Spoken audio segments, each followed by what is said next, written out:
mind-blowing to me. It looks like we got a classic Air Force Army battle going on. That's right. I guess so. And honestly, I just cannot wait to share this moment with this kid. You know, a fellow military guy with me, man. Oh, we've been friends this whole time. It's just huge. Tell me a little something.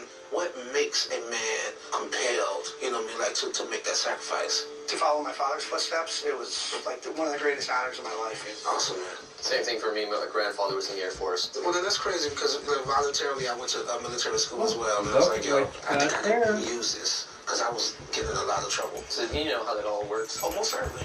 There's a song that no, Dusty. Hey! The song I chose for them is Refugee by Tom Petty and the Heartbreakers, and I just thought that it was a perfect balance between something country and something rock. Don't have to live like a refugee. Don't have to live like a refugee. Yeah, Sean is a big guy. He's got a big voice, but I'm a rock and roller at heart, and I have that voice in me. Don't have to live like a refugee. Johnny, Sean has a huskier voice, so there's a little more authority just naturally that comes with it. So because of your tone, it's going to be so much about the attitude. I want Johnny to deliver this song with more angst, you know what I mean, like more assertion. I was just really hoping for Johnny to blow me away. Somewhere, somehow, somebody must have kicked you around, so... The timing is like, it's so... It's more spoken than, you know, so it's really unorthodox, yeah. You know, this song, Tom Petty, he does this trailing, talking syncopation with the lyrics. It's tough for me to find it, but all I have to do is find that rhythm. That's all I gotta do. Essentially, it's MCing. Yeah. You know what I mean? It is gonna be all about that confidence. Yeah, it's a performance song. Yeah, it's really gonna rock hard. With 1 day left before their battle, Johnny and Sean meet with CeeLo and Miguel for a final rehearsal. We got something we both know and we don't talk too much about it. Okay, Johnny, you coming out of the gate, it's a little rushed. If you don't got that pocket, you'll definitely be off the beat. It's got a little gospel tinge to it. Feeling the song itself is what's going to keep you in the pocket. It's just going to take a little bit of time.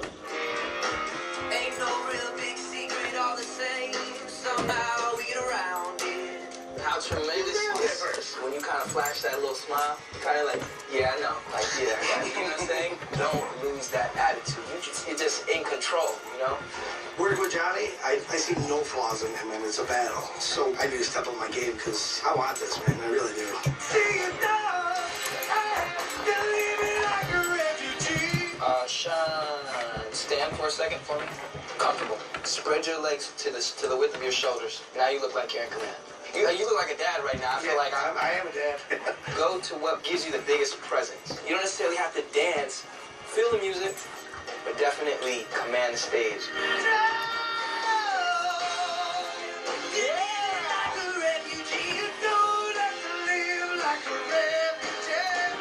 Okay.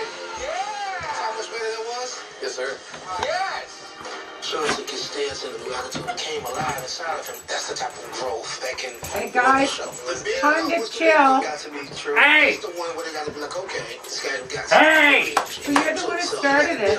I didn't start anything. Yeah, what's the point of this? Well, the toy is gone now. It's got, oh, no, it's not quite gone. This battle is about who just gives the best all-around performance on that day. Because that's what really matters the most. Okay.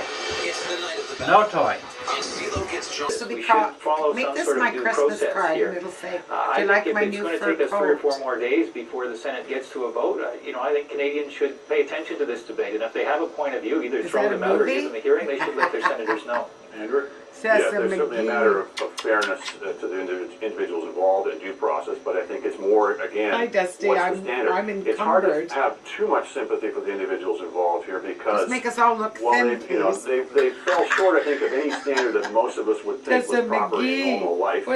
You don't know where she comes and where she goes. There doesn't appear to have been much standards. If there were, they weren't very well enforced. So... I think the larger question is, what are the rules?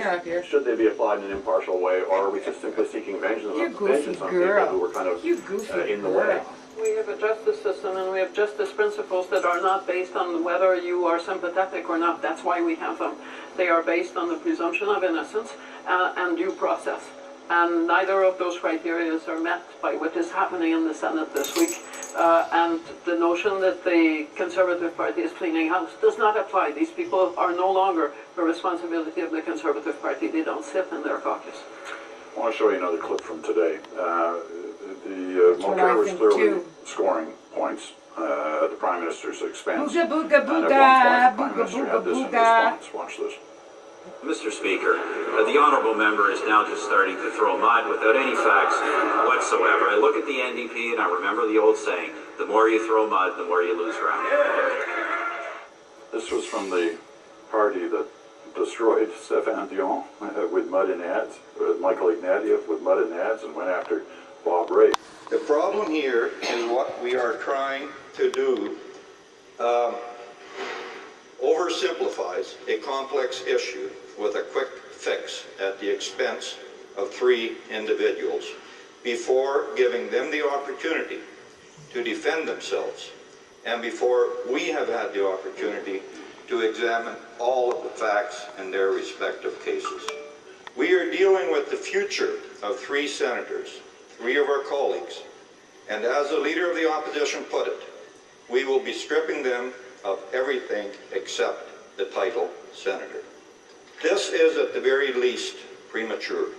And Hannah Thibodeau joins us from our Ottawa bureau. We're beginning to see, obviously, some fractures within the Conservative ranks in the Senate, Hannah. Yeah, it's really important. The Conservatives have to ensure that they have all of their members on side. Now, if you look at the numbers,